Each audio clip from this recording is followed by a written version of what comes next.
ಮಾಮಿನ ಅದು ನಮಸ್ಕಾರ ಮಾಡ್ಕೊತಾ ಇದೀಯಾ ಮಾಮಿ? ನಮಸ್ಕಾರ ಮಾಡ್ಕೊ ಇನ್ನೊಂದ್ಸಲ.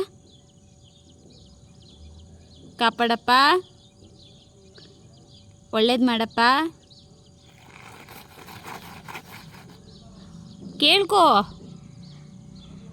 ಈ ಸಲ ಚೆನ್ನಾಗಿ ಕ್ರಾಪ್ಸ್ ಬರಂಗೆ ಮಾಡಪ್ಪ. ತಾತ ಕಪ್ ಚೆನ್ನಾಗಿ ಬೆಳೆಯಂಗೆ ಮಾಡಪ್ಪ. ತಾತ ಕಪ್ ಚೆನ್ನಾಗಿ ಬೆಳೆಯಂಗೆ ಮಾಡಪ್ಪ. ಕಾಪಾಡಪ್ಪ ಮಾಮಿ. ನಮಸ್ಕಾರ ಮಾಡ್ಕೊ ಇನ್ನೊಂದ್ಸಲ.